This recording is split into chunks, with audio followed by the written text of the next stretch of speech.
What's going on, guys? This is Raymond Ironbody McKinney, and today I wanted to touch more in on when it comes to deliberate manifesting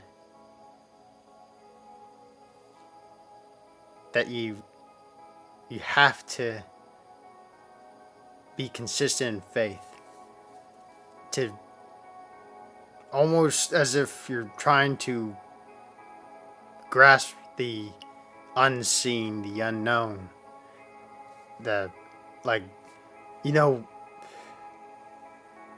we're conditioned, we're used to using our intellect mind, thinking, how is this going to happen? When is this going to happen?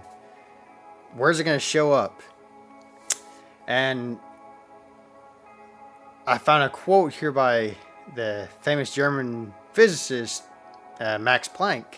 He says that one quote, I think, well, he basically goes on the lines of this and goes, anybody who has been seriously engaged in scientific work of any kind realizes that over the entrance to the gates of the temple of science are written the words, "Ye must have faith." It is a quality which the scientists cannot dispense with. In other words, scientists, they look at everything, that many of them look at it from an analytical viewpoint, which is great. Everyone needs to analyze. Analyzing is good. Knowing about any incredible information or whatever. It's good to have that certainty. It's good to predict things. But what he's saying here, and from my perspective, I've said it before and I'll say it again, that all science is right here now. That all of creation is finished. That everything that you want to have, whatever you want to call it, the ultimate, the unified God, the unified imagination, the divine matrix, whatever you want to call it, it's all here. That all of the ultimate, the infinitude of creation is finished. We're just manifesting in realities. We're just selecting realities moment by moment. And though it doesn't appear we're manifesting every moment, we are. On a very small scale. On a very subtle scale. That our eyes or ears or physical senses can pick up.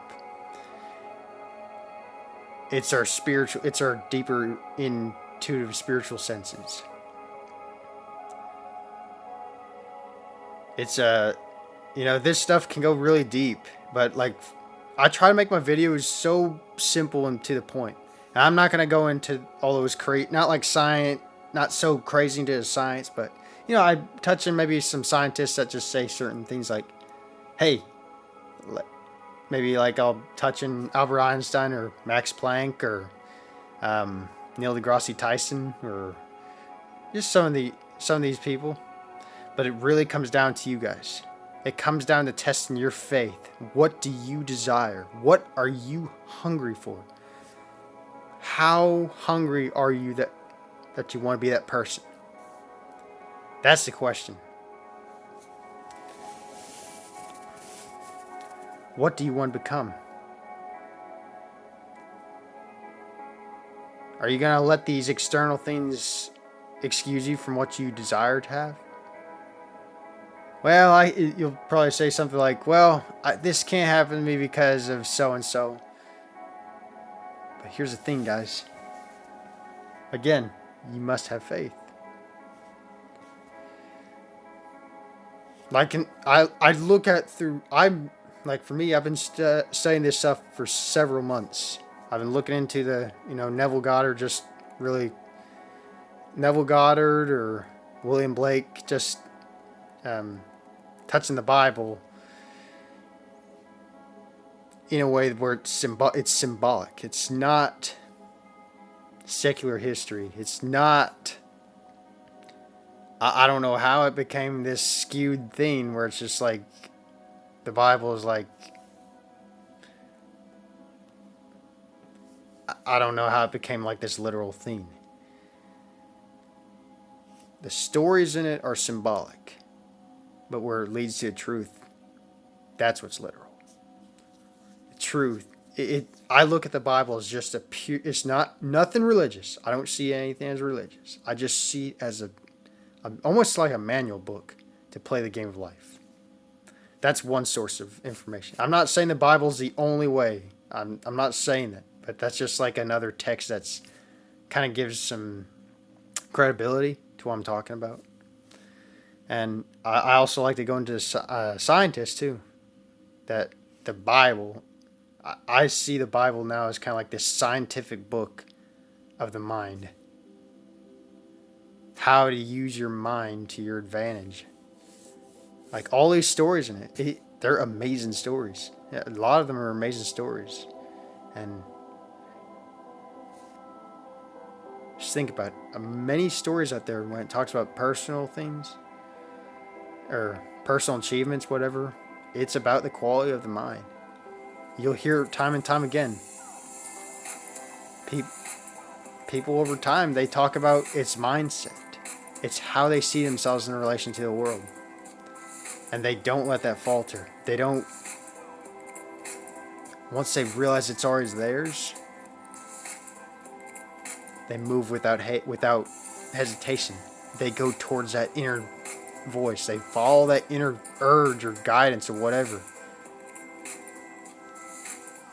Manifestation is perfect.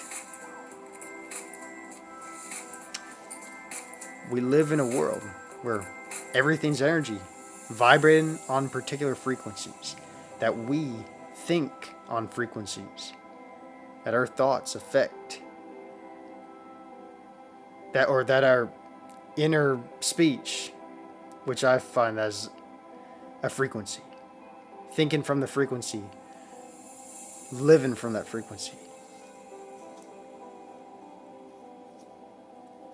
It's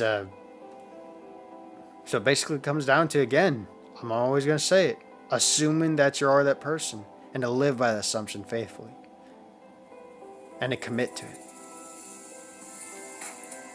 When you're really hungry for it, you're not going to let that slide. You're not going to let that falter. Plain and simple. So I hope this video helps, and I bless you all and have you manifesting.